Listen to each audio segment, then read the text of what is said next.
All right, historians. Would kick elected officials out of office. 5 Republicans joined Florida Democrats in voting against it. Challenges are expected. One East African nation toughening its laws against gay people. Senegal's parliament has approved a bill that toughens punishment for homosexuality in a largely conservative Western African nation. It doubles the punishment from prison sentences of 1 to 5 years to between 5 and 10 years. In another change, the bill would now punish what it calls the promotion or financing of homosexuality, an attempt to crack down on organizations to support sexual and gender minorities. Government ministers argued ahead of the vote. That 704 bus just ran the stop sign like it wasn't even there, I think. I'm Lisa Dwyer. Now this message: injured, call America's largest... All right, historians, we are in the process of doing some history documenting as we commute to work. What's up with this bus? It's just traffic. We're headed to work. Right now we're on a commercial. We're documenting history. I know it's not the most exciting or entertaining type of video here on YouTube, but it's important to document our local history. A snippet, a daily time capsule, if you will. All right, let's see. Maybe this is a mistake, but let's see. All right, here we go. So I thought bus stops were there so that buses can move out of traffic and into the bus stop to pick up people and disembark people. If they're gonna stay in the middle of the street, should we even have bus stops anymore, like the parking where people, because we can't park there. Like, let's say, for instance, this is a bus stop. Isn't the bus supposed to go in there and out of traffic? Because nobody can park there. All right, 7:20 update. 2 minutes. We'll give you the world. Let's see what's going on. Good morning. 33 degrees now. It is 7:20 on this Friday, March 13th. I'm Susan Richard. Here's what's happening. Another 4 American troops have died in Operation Epic Fury with Iran when their refueling plane went down over Iraq. A car ramming at a synagogue outside Detroit's being investigated as a targeted anti-Semitic crime. 2 workers injured in an attack at a Bronx grocery store. The Dolphins are back. They've been in our area at least 4 times across the last 4 years. Yeah, in the East River. Mariah Carey teasing the idea of releasing her long-rumored grunge album. In sports, Rangers won, Devils and Nets lost. AccuWeather sun followed by some clouds, late day rain, and a high of only 45. Wayne's News Time 7:21. Let's get you where you need to go. Here's Andre Farrow. And back to the George Washington Bridge, where we're dealing with at least an hour delay because of late running road work. You still have delays that go back to the 80-95 split. And here's what you need to know about the bridges and tunnels. Well, 46 could cut you through some of the traffic, but it is slow over by Main Street through Fort Lee. And then the southbound Palisades ramp has increased. So it's about 25 minutes from the Palisades ramp. Inbound Lincoln is about 35 minutes, 40 minutes at the inbound Holland. Delays across the Pulaski Skyway. Go with the Newark Bay extension. You'll do better there. Verrazano's been slow from Highland Boulevard to the Brooklyn side. The inbound Gowanus, don't go on us from 39th Street up to the Brooklyn Bridge. Here's what we see on Long Island's Big 3. It's an eastbound crash on the Northern State Parkway heading towards South Oyster Bay Road. You're slow westbound LIE, Glen Cove Road to the Queens border. Westbound Southern busy heading towards Peninsula Boulevard. Northbound Cross Island slow passing the UBS Arena. Better news on New Jersey Transit. We have resumed service, but you do have about an hour delay in and out of Newark Penn and Penn Station, New York. Traffic sponsored by Cars for Kids. Andre Farrow, 1010 wins on 92.3 FM. Ready to get rid of that old car? Donate it today to Cars. Isn't this the most annoying commercial? 7 Cars for Kids. Donation is super easy, and your car can be picked up as soon as tomorrow. Call 1-877-CARS for Kids to donate your car today. That's Cars with a K.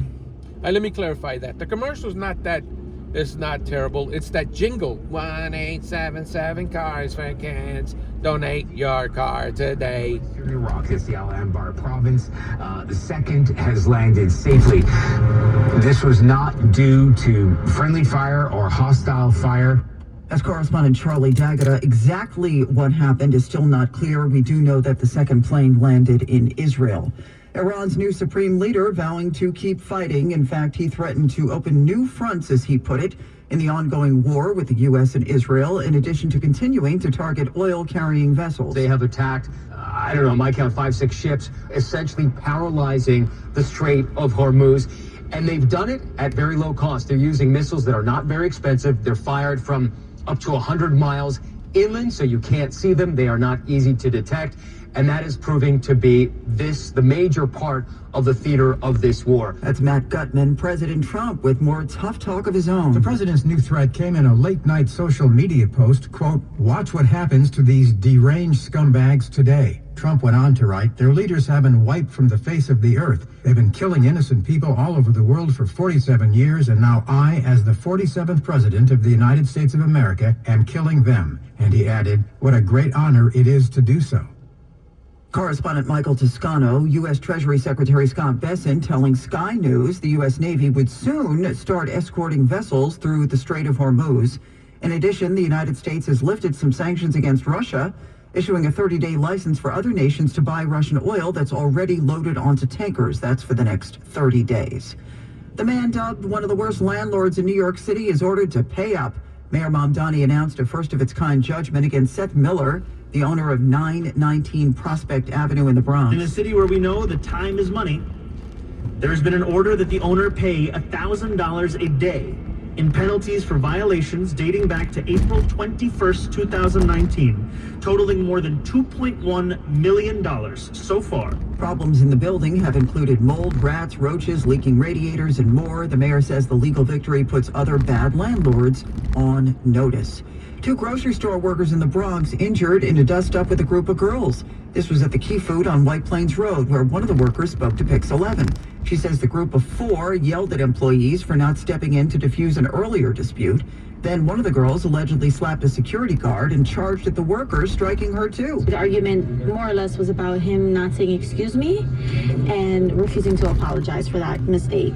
And things got heated between them, and he said that he would call somebody for her. Well, the owner says the girls have caused trouble before. So far, no arrests. Cops asking for help identifying 4 suspects in a burglary spree across parts of Brooklyn and Queens. That is 15 in all in both commercial and residential properties, most of them in Williamsburg and Maspeth. Others, though, in Greenpoint and Woodhaven. No one's been hurt, but cash and other stuff has been stolen. You can see photos of those suspects on the Crime Stoppers X page. Now Bloomberg Money Watch and Courtney Donahoe. Susan, stocks are making a comeback after 3 days of declines. Investors waiting to see if the war in the Middle East will escalate further. Oil prices are now more than 60% higher than at the start of the year, shrugging off the coordinated move earlier this week to release crude reserves.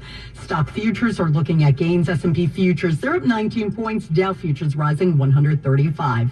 Meantime, shares of Once Upon a Farm sinking this morning in early trading. Actress Jennifer Garner's snack company forecasts slowing sales growth this year in its first earnings report as a public company. I'm Courtney Donahoe, Bloomberg Money Watch on 1010 Wins at 92.3 FM.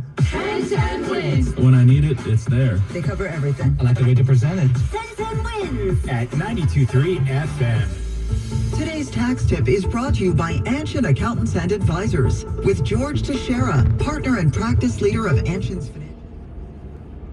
Launching a private investment fund. So as a historian, you get to be in on the ground floor. Even though I've had this channel for a number of years now, the important thing is to document our history. And, you know, I've heard people say, well, you know, the internet documents everything. It's true. But there's nothing like hearing the real-time broadcast of news stories, like as it happens. I mean, obviously the internet has all the big stories, right? But, you know, you get the little local community stories here in the New York metropolitan area that you wouldn't otherwise get. And there's something cool about just seeing the world, right? Because, okay, you can look at an article online 30 years from now about a certain war that was going on, but there's something cool about seeing this video, seeing the actual time era, in the actual era, looking at the cars in front of you, the buildings that existed on the roads that I'm driving on while all these things are going on. You know, that's what's going to disappear. That feeling that you're in a time capsule, that you went back in time to listen to these broadcasts of historical things. So hopefully people will get it and realize how important this is. Up to $250,000 from the 9/11 victim company. Okay, good. We're still on commercials. Put on your historian sunglasses as we drive into the sun. Gary, they're downtown. They lost staffers to 9/11 cancer, so they totally know what you're going through.